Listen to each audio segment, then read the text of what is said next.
Yang pertama kali mengucapkan kalimat bidah siapa? Mengingatkan manusia tentang bahaya bidah siapa? Rasulullah. Yang mengatakan bahwa semua bidah sesat siapa? Rasulullah. Yang mengatakan bahwa semua kesesatan tempat neraka siapa? Rasulullah. Nah, kalau kita sampaikan begini, orang akan mengatakan, wah keras dakwanya, keras. Apanya yang keras? Ini hadis Nabi. Saya dakwah nggak ngelemparin batu kok. Muhammad nabina binuru hadina min Makkah min nuru satal Madinah. Assalamualaikum warahmatullahi wabarakatuh. Rabbi zidni ilma warzuqni fahma, amma ba'd. Wahabi, salah satu ciri khas Wahabi adalah memaknai Al-Quran dan hadis dengan cara yang melenceng. Ini ciri khas Wahabi. Kembali ke Al-Quran dan Al-Sunnah lewat paham sahabat, tetapi ala Wahabi. Ala Wahabi. Mereka tidak sadar kalau mereka itu sering memfitnah atas nama Allah, memfitnah atas nama Rasulullah SAW. Banyak contoh, tetapi salah satu contoh lagi yang kita bahas kali ini adalah yang disampaikan oleh orang Wahabi itu. Jadi kata-katanya kalau diamati ya bagus, tetapi sekali lagi kalau didalami, bagi orang-orang yang sedikit banyak dikasih kemampuan untuk mendalami itu, maka di situ baru ditahu fitnahnya, ditahu bohongnya, ditahu kedoknya itu. Jadi bahasa mereka yang pertama menyampaikan bid'ah, kalimat bid'ah adalah Rasulullah, betul. Tetapi selanjutnya kalau didalami, bahwa yang mengatakan setiap bid'ah adalah sesat adalah Rasul. Kalau ditinjau dari zahir hadis, ya betul. Tetapi kalau didalami, ini adalah satu fitnah yang mengatasnamakan Rasulullah SAW. Mengapa mereka berani memfitnah-fitnah seperti itu? Nomor satu, tidak ada rasa takut sama Allah, tidak hati-hati itu dalam menyampaikan ayat-ayat Al-Quran, tidak hati-hati dalam menyampaikan hadis-hadis Nabi Sallallahu Alaihi Wasallam. Sumbernya apa? Sebabnya apa lagi? Mereka berani ceplas-ceplos seperti itu. Sebabnya karena belajar dari guru yang salah. Hadis yang mereka sampaikan, hadis ini sudah didalami sama para pakar hadis, para ahli dalam agama. Yang keahlian mereka bukan hanya diakui oleh orang-orang yang mengikuti mereka saja, bukan sebatas dalam madhab mereka saja, tetapi kepahaman mereka ini atau penelitian mereka diakui sama satu dunia, kecuali orang-orang sama Wahabo saja. Itu pun sangat berbenturan dengan yang tidak cocok dengan nafsu mereka. Contoh hadis yang mereka sampaikan adalah misal kullu bid'atin dhalalatun wa kullu dhalalatin finnar. Hadisnya betul, cuma pahamnya ala Wahabi. Mereka selalu mengatasnamakan paham Rasulullah. Paham siapa?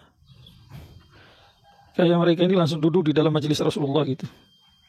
Duduk dalam majelis Rasulullah SAW, langsung mendengar apa kata Rasul mengenai sabda ini. Setelah mendengar sabda Rasulullah SAW, terus penjelasan mengenai hadis ini langsung mereka dengar dari Rasulullah. Setelah itu mereka berani dengan gagah berani mereka mengklaim bahwa seperti inilah paham Rasulullah SAW mengenai sabda. Sehingga yang kata ulama yang punya kapasitas itu lebih dari mereka menyampaikan kepahaman mengenai hadis ini sudah tidak diterima lagi. Itulah ciri khas Wahabi. Padahal jelas-jelas kalau seandainya ulama tidak memahami bahwa yang dimaksud dengan kullu di sini adalah bermakna ba'du biddatin dhalalatun. Paham tidak?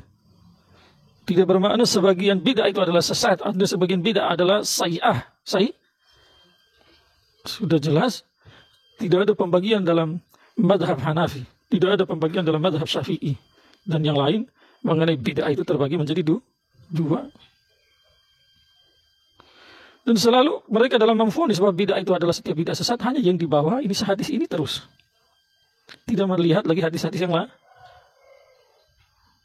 Tidak mau biar disampaikan sama ulama-ulama yang berseberangan dengan mereka, sudah tidak mau didengar.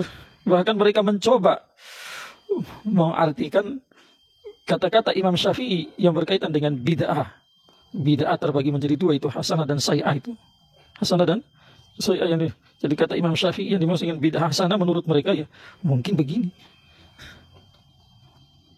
Jadi berani seperti ini. Padahal sebelum sudah saya sampaikan bahwa ulama-ulama dalam bermadhab, mereka dalam mengomentari kata-kata imam mereka itu, menyampaikan kata-kata imam mereka itu dari atas. Muridnya Imam Syafi'i mendengar begini, kemudian disampaikan kepada muridnya begini lagi, kemudian yang muridnya tadi sampaikan ke muridnya begini, terus sampai ke bawah, sampai kepada Ibnu Hajar Asqalani, sebelumnya Imam Nawawi, sebelumnya Imam Rafi rahmatullah alaih. Paham tidak?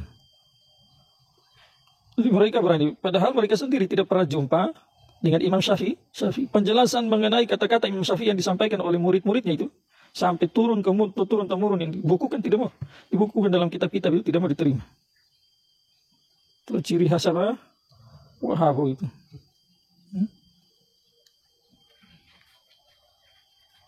Berseberangan dengan hadis ini, lihat. Kita sudah pernah jelaskan juga bahwa ada hadis lain yang Nabi sampaikan, man sanna fil Islam sunnatan hasanatan. Jadi kata-kata sanna dalam lughatul misbah di situ sampaikan bahwa di satu kaum belum ada yang belum pernah berbuat sesuatu sebelum dia. Saya kasih contoh misalkan Wafi tinggal di satu suku, di satu kaum. Terus belum ada yang berbuat baik. Kebaikan yang dia buat itu sebelumnya tidak ada salah satu dari satu kaum itu, tidak ada salah satu dari kaum itu yang pernah buat seperti itu. Terus Wafi menjadi orang pertama yang buat kebaikan itu. Jadi disebut dengan sanna itu, man sanna. Paham itu? Maka Nabi sabdakan sallallahu alaihi wasallam bahwa barang siapa di dalam Islam merintis satu kebaikan, memulai satu kebaikan, ini tidak hanya dibatasi dengan zaman Rasulullah sallallahu alaihi wasallam atau dengan zaman sahabat, tetapi di zaman-zaman mana saja, di suku mana saja, salah satu dari mereka yang merintis satu kebaikan, yang memulai membuat satu kebaikan, tentu kebaikan akan disebut dengan kebaikan setelah diuji coba.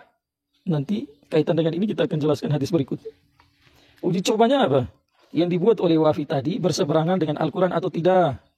Yang dibuat oleh Wafi tadi berseberangan dengan hadis-hadis Nabi Shallallahu Alaihi Wasallam atau tidak? Yang dibuat oleh Wafi tadi berseberangan dengan ijma' atau tidak?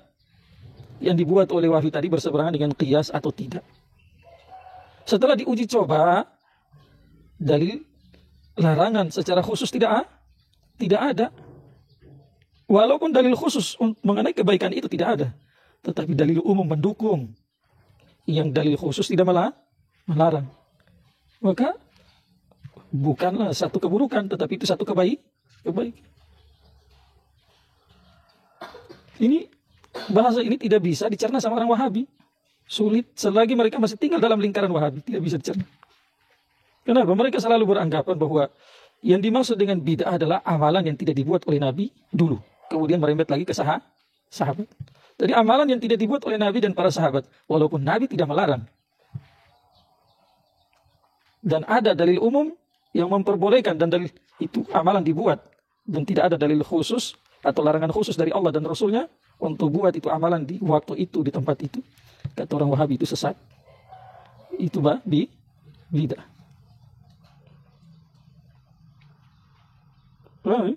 Jadi kata orang-orang, jadi karena mereka sudah membuat satu usul yang sebenarnya usul ini kalau diteliti mereka tidak bisa juga amalkan. Banyak contoh, makanya pernah saya sampaikan itu. Kayak di Palu, ada seorang Habib Soleh. Setelah gempa, sukanya ajak orang-orang berzikir di pantai di mana terjadinya gempa. Kalau ditinjau lewat zahir hadis, Nabi itu jangankan zikir di dekat pantai. Lihat pantai juga seumur hidup tidak pernah. Lihat pantai seumur hidup tidak? Tidak pernah. Lihat atas dasar zahir hadis, lewat kepahaman yang sempit yang dimiliki oleh orang-orang Wahabi tadi. Maka saat itu orang-orang Wahabi yang ada yang tinggal di kota Palu, mereka mendoktrin sebagian orang yang duduk dalam majelis pengajian mereka. Apa doktrin mereka? Jangan ikut zikir di pantai, itu bid'ah, itu Rasulullah tidak pernah melakukan. Rasulullah tidak pernah melakukan itu. Mau cari dalil khusus sampai mati tidak dapat. Baik dalam Al-Quran dan hadis-hadis Nabi SAW tidak dapat bahwa anjuran zikir di pantai. Tetapi itulah subhanallah kepahaman yang luas yang dikasih oleh ulama dalam bermadzhab yang tidak dikasih sama orang Wahabi tadi. Ulama melihat Allah sampaikan fadhkurullaha katsiran la'allakum tuflihun, seperti dalam surat Jum'ah. Dalam surat Al-Baqarah juz 2 itu lembaran pertama.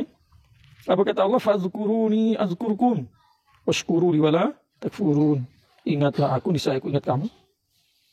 Dan masih banyak lagi ayat dan hadis yang memerintahkan secara khusus orang beriman, secara umum hamba Allah. Inda ba'dil ulama. Untuk mengingat Allah. Kalau orang di luar Islam ya perintahnya setelah masuk Islam dulu atau beriman.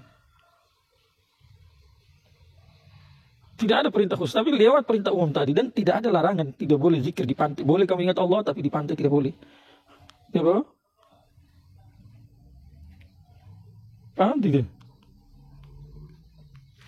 Tidak ada larangan. Kalau tidak ada larangan, kenapa dilarang?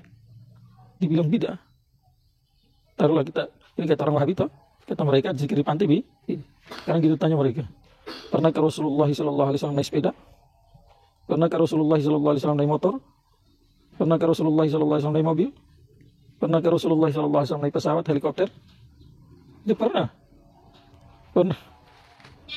Kalau begitu, usul yang kamu buat tadi seharusnya kamu turuti, kamu taati. Jangan kamu buat usul untuk menyesatkan orang di satu tempat, lewat usul ini kamu sendiri tersesat di satu tempat yang lain. Ikuti usul mereka, tidak pernah dibuat oleh Rasulullah, tidak pernah dibuat oleh sahabat, bid'ah. Berarti semua orang yang zikir di atas pesawat, baca Quran di atas pesawat, berdoa di atas pesawat. Jadi kita tidak bahas naiknya, tetapi amalan yang dibuat di atas pesawat. Seperti mana kamu bid'ahkan orang zikir di pantai tadi? Karena Rasul tidak pernah berzikir di pantai. Padahal tujuan berzikir tadi yang dibuat oleh Habib Soleh itu apa? Meredam kemurkaan Allah. Karena di mana ada orang ingat Allah, di potongan bumi mana saja, 7 lapis bumi ke bawah, merasa gembira dan bangga. Wah, di atasku ada orang yang mengingat Allah. Dia bangga kepada bumi-bumi yang sekitarnya, di atasnya tidak ada orang mengingat Allah. Jadi kalau ikut usul ini, orang-orang Wahabi itu tidak boleh baca Quran di atas pesawat, tidak boleh berzikir, tidak boleh berdoa di atas mobil, sepeda, kemudian sepeda motor. Jadi usul mereka buat untuk mengklaim, mengatakan bahwa orang itu sesat dengan amalan yang dibuat di tempat itu. Usul yang sama menyebabkan mereka juga menjadi orang yang sesat itu. Makanya tatkala mereka sudah buat usul yang sangat sempit ini usul ini kalau ditanya sumbernya dari mana? Kamu bilang setiap amalan bid'ah adalah amalan yang tidak dibuat oleh Rasulullah SAW, mana dalilnya? Tidak bisa juga jawab itu. Al-Quran menjelaskan, wa ma atakum ar-rasulu fakhudhuhu wa ma nahakum anhu fantahu. Apa yang dikasih oleh Rasulullah ambillah, dan apa yang dilarang tinggalkanlah. Sekarang Rasulullah tidak melarang, tidak buat dan tidak itulah. Kamu mau bilang itu bid'ah? Disebutkan dalil kan, kamu selalu berkuar-kuar. Harus Quran, harus hadis. Faham sahabat. Jelas ya, atas dasar hadis ini, ulama-ulama yang dikasih kelebihan ilmu, kepahaman yang luas, semoga Allah rahmati mereka, dan rahmat yang luas. Maka mengartikan kullu bid'atin dhalalatun, kullu dhalalatin finnar. Bukan semua bid'ah, bukan. Tetapi amalan baru yang tidak ada, amalan baru yang berseberangan dengan Al-Quran, berseberangan dengan hadis Nabi SAW, yang berseberangan dengan ijma' atau qiyas, alias amalan baru yang tidak ada dukungan dari Al-Quran dan hadis, baik secara khusus maupun secara umum. Secara baik lewat dalil khusus atau lewat dalil umum. Paham tidak? Dalil umum. Tidak ada dukungan. Maka itu amalan baru itu bukan disebut amal soleh, tetapi amal sayyi'ah, amal jelek. Paham tidak?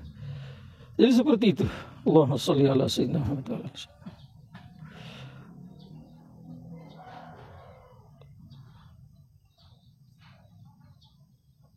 Yang kedua adalah hadis Nabi Shallallahu Alaihi Wasallam. Ini juga hadis yang dibawa sama orang Wahabi. Man ahdasa fi amrina hadza ma laisa minhu fahuwa raddun. Barang siapa yang membuat perkara baru dalam agama kami, yang perkara baru itu, amalan baru itu bukan dari agama itu, maka dia tertolak. Jadi kamu dengar, dicerna baik-baik. Saya ulangi, barang siapa yang membuat perkara baru dalam agama kami ini, yang perkara baru alias amalan baru itu bukan dari agama kami, maka ditolak minhu, kembali ke fi amrina hadza. Ini lagi orang Wahabi selagi masih tinggal dalam lingkungan kewahabiannya itu tidak bakalan mengerti ini hadis itu. Jadi artinya langsung monoton itu, mana? Saking monotonnya, kayak orang bilang pakai kacamata hitam, ribin kelas kakap. Kalau ribin biasa-biasa ya, masih bisa lihat orang itu ya ada remang-remangnya itu. Ini hitam atau putih. Tapi kalau ribin hitam kelas kakap itu, semua hitam dilihat. Kepahaman mengenai bid'ah yang begitu jauh itu, kesesatannya itu, kesempitannya itu, yang begitu tingkat tinggi, sehingga sudah tidak mau lagi mereka terima lagi penjelasan ulama bahwa amalan itu bukan tidak. Saya tanya sama orang-orang Wahabi, jawab sama saya. Ma laisami, kembali ke agama. Asas agama itu apa? Jadi agama akan disebut dengan agama, atau satu amalan akan disebut dengan amal agama itu kalau amal itu asasnya apa?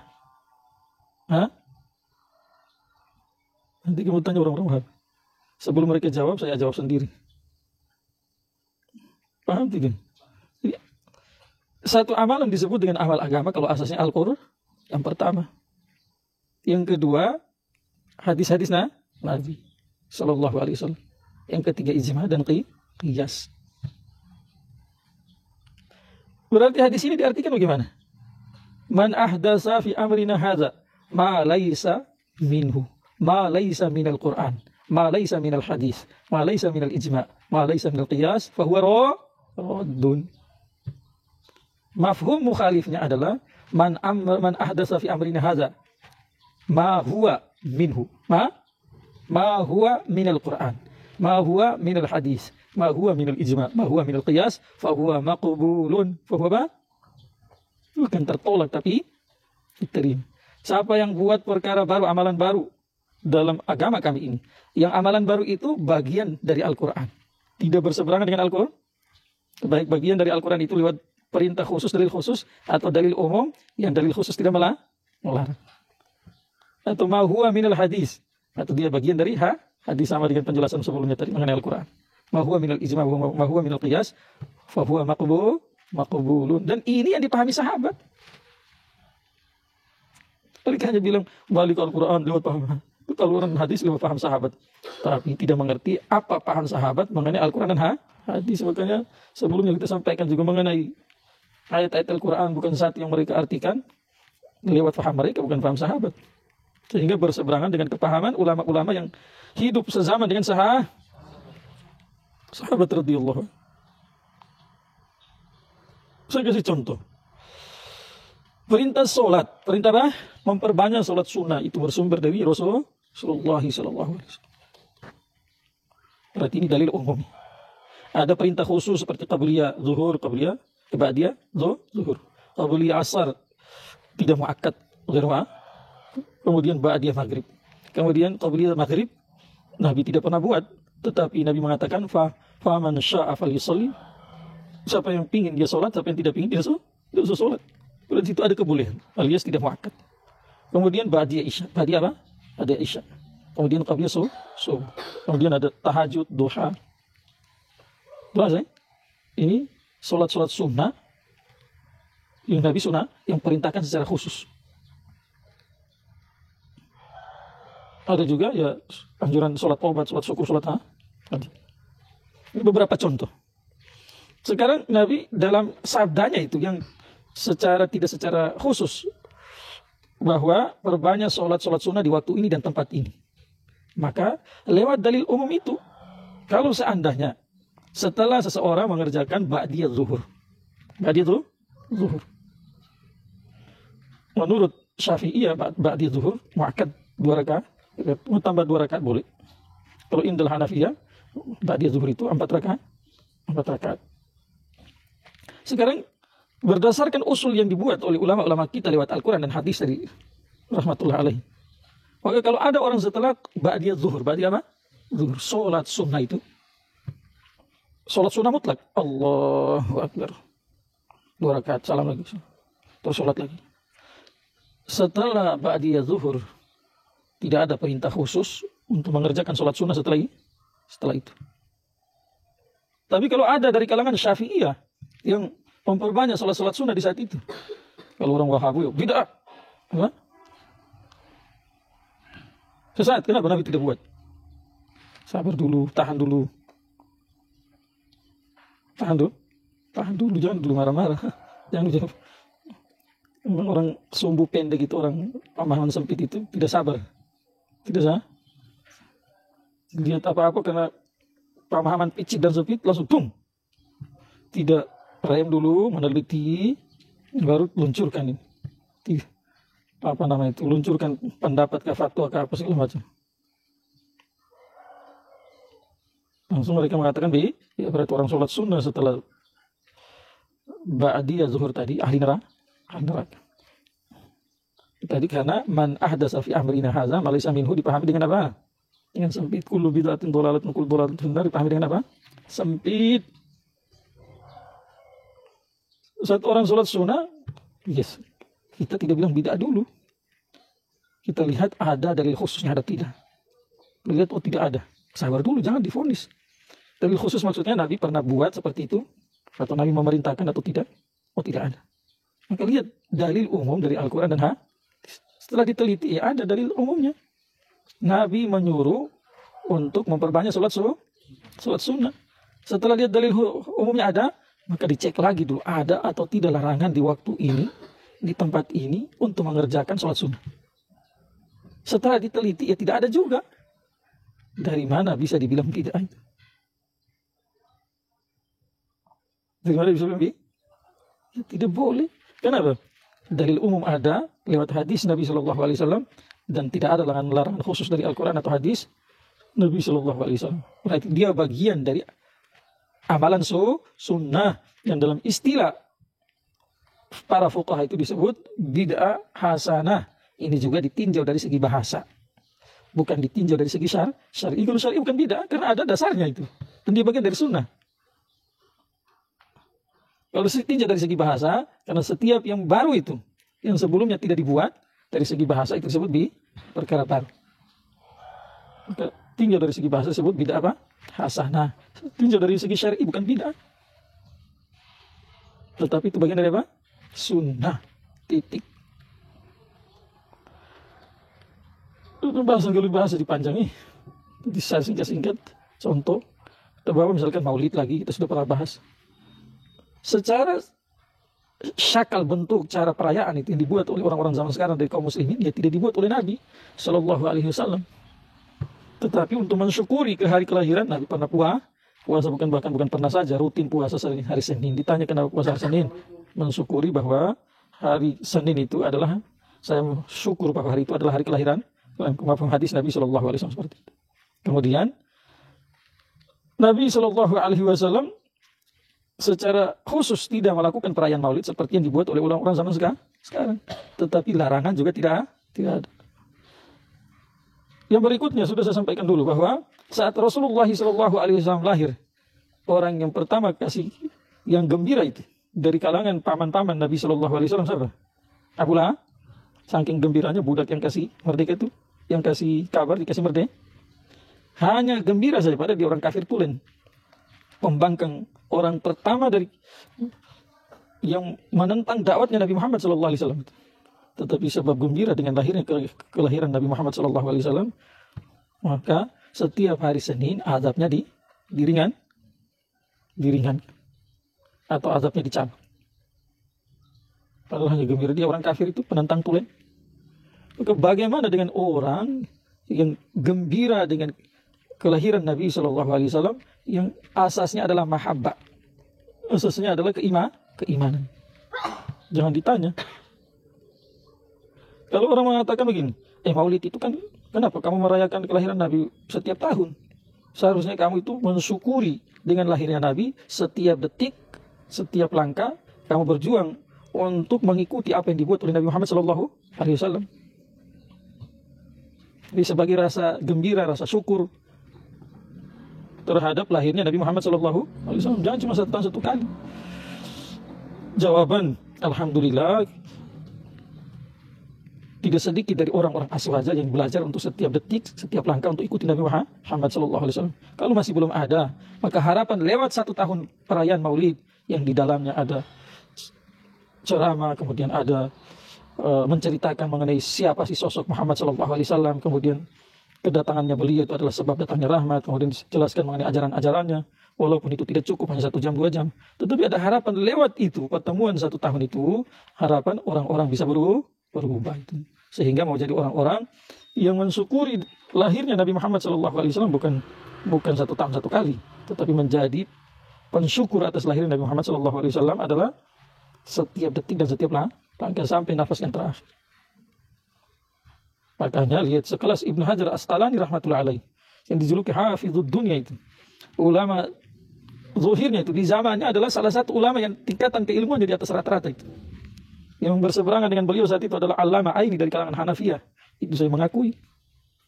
Kata beliau saat ditanya mengenai amalan Maulid, beliau katakan, wah, dilihat kalau isi Maulid itu adalah bagus-bagus, tidak berseberangan dengan Al-Quran, hadis, ijma, qiyas. Ini bahasa bagus. Ini penambahan saya, maksudnya adalah tidak berseberangan dengan Al-Quran, hadis, dan qiyas. Bagus. Ini bagian dari hasanah. Sebaliknya kalau dalam amal Maulid itu ada yang jelek-jelek, itu bertentangan dengan Al-Quran, hadis, qiyas, ijma, qiyas, maka dia bagian dari sayyi'ah, jelek. Paham ya? Terlepas dari semua itu kita lihat. Makanya sering saya sampaikan, kita buat amal Maulid selalu hati-hati. Para panitia itu harus bertanya betul-betul sama para ahli dalam kalangan madhab Syafi'i, baik para kiai, para habaib, para ustadz. Jadi tanya rancangan bagaimana cara bikin Maulid yang tidak berseberangan dengan Al-Quran, hadis, ijma, dan qiyas. Makanya hati-hati. Maulid itu jangan ada anak-anak lari-lari di dalam, jangan taruh pohon buah-buah di dalam. Kemudian jaga kebersihan masjid, wanita haid nifas jangan dikasih duduk di dalam masjid, dibuatkan tenda di luar masjid. Kemudian laki-laki perempuan dipisah duduknya. Saat ceramah jangan ribut, supaya hikmah Maulid itu, baik yang berceramah ataupun yang diceramai, pulang-pulang membawa hikmah Maulid, sehingga ada perubahan dalam kehidupan. Perubahan. Dan juga ada adab yang lain. Adab-adab masjid kalau dibuat di masjid total dijaga. Berjuang untuk jaga kebersihan masjid. Terus ada yang kotor, seketika selesai Maulid langsung dibersihkan. Ya Pak? Dan tunggu besok, tidak boleh. Tinggal tunggu besok itu, masjid itu tempatnya ibadah yang ditempati oleh para malaikat. Bagusnya bersih-bersih, harum-harum. Paham tidak? Semua pelaksanaan Maulid sesuai dengan syariat dibuat. Kalau Wahabu bilang bid'ah, biar saja. Mereka mengklaim kalau orang buat Maulid itu bid'ah. Kalau mereka mengatakan bid'ah, melarang orang untuk jangan buat Maulid, syaitan kepanasan. Syaitan apa? Sehingga syaitan wahyukan kepada orang-orang itu supaya marahi orang Wahabi. Itu bahasa yang tidak bisa dicerna secara total. Kalau Maulidnya secara syariat bagus, terus kamu larang, ada yang marah, jangan kamu bilang itu syaitan yang mengkompori mereka supaya marah kamu. Kamu harus sadar bahwa kamu pahamnya sempit. Memahami Al-Quran dan hadis itu bukan ala sahabat, tetapi ala kepahaman kamu yang sempit. Jelas ya? Kita kembali. Sekarang Nabi suruh memperbanyak sholat sunnah, tetapi dalam beberapa momen dan beberapa tempat bila setelah asar. Abbas semangat dari Allahu Akbar. Setelah ba'di asar, Allahu Akbar. Orang setelah sholat zikir pulang. Wah, Abbas dengan gagah berani. Allahu Akbar, khusyuk wal khudu. Bagus atau tidak? Ada dalil umum Abbas, tapi dalil khusus melarang. Itu baru dibilang bid'ah. Tahiyatul masjid setelah asar orang sholat, boleh atau tidak? Masuk dalam kategori bid'ah atau tidak? Atau masuk dalam larangan khusus tadi atau tidak? Maka ini adalah amalan yang diperdebatkan di kalangan para ahli. Hanafi yang mengatakan bid'ah, sementara Syafi'i yang mengatakan tidak. Syafi'i mengatakan apa? Tidak. Kenapa? Sholat yang ada sebabnya. Itu Wahabi susah cerna juga. Melalui tingkat penelitian yang dalam, maka Imam Syafi'i dan kalangan ulama-ulama Syafi'i mengatakan tidak karena kalau orang selesai wudhu nih, terus kan ada anjuran untuk bukan wudhu. Orang selesai, satu orang masuk masjid, ada perintah khusus untuk mengerjakan walaupun tidak mengakad sholat sunat tahiyatul masjid. Dalil larangan di waktu asar untuk mengerjakan sholat secara tidak dibilang sholat ini jangan, sholat ini jangan, sholat ini jangan. Paham tidak? Maka ada dua, satu larang, satu perintah. Paham tidak? Maka digabungkan larangan dengan perintah tadi. Makanya ulama-ulama Syafi'i berpendapat dalam memahami hadis ini, semoga Allah rahmati mereka dengan rahmat yang luas, bahwa larangan ini adalah bagi sholat-sholat yang tidak ada sebabnya. Sholat sunnah mutlak, paham tidak? Atau yang lain. Sementara yang ada sebabnya, yang kalau tidak dikerjakan saat itu, maka sudah untuk mengerjakan kemudian sudah tidak bisa kalau sebabnya sudah hilang. Kamu masuk masjid, terus keluar, sebabnya tidak bisa lagi sholat sunat tahiyatul masjid. Kalau masuk lagi, sudah dapat sebab kedua lagi, bukan sebab pertama tadi. Nanti habis maghrib kamu masuk lagi, sebab yang kamu masuk tadi setelah asar tadi sudah tidak ada. Maka itu satu amalan yang di kalangan para ahli menjadi bahan perdebatan. Indal Hanafiyah tidak boleh, indal Syafi'iyah boleh. Tidak, masih banyak contoh, tapi kita singkat-singkat. Paham tidak? Makanya orang-orang Wahabi itu sangat saking sempitnya pemahaman. Akhirnya memahami hadis begitu sempit. Sudah begitu bawa-bawa nama sahabat lagi, nama Rasul lagi. Saya berani mengklaim, insya Allah mudah-mudahan saya tidak salah. Kalau ditanya sanad hadis, salah satu dari mereka tidak ada. Dari gurunya sampai Rasulullah, sampai sahabat Rasulullah sallallahu alaihi wasallam. Insya Allah tidak ada. Apa fungsi sanad? Di situ ada keberkahan tersendiri. Kamu sebagaimana kamu belajar dari seorang guru yang dalam menjelaskan hadis itu sangat hati-hati. Tidak berani ceplos-ceplos. Saat ditanya hadis ini belum ada gambaran itu, maksudnya gambaran jawaban dari ulama-ulama terdahulu, atau kalau beliau punya tingkatan istihad, saat itu belum bisa memberikan jawaban lewat sokongan dalil-dalil yang lain mengenai hadis, maka pilih diam. Nanti saja jawabannya dan la adri itu adalah nisful ilm. Saya tidak tahu itu sebagian dari ilmu. Maka kata Abdullah bin Umar radhiyallahu anhu, orang yang saat ditanya selalu menjawab itu perlu diwaspadai.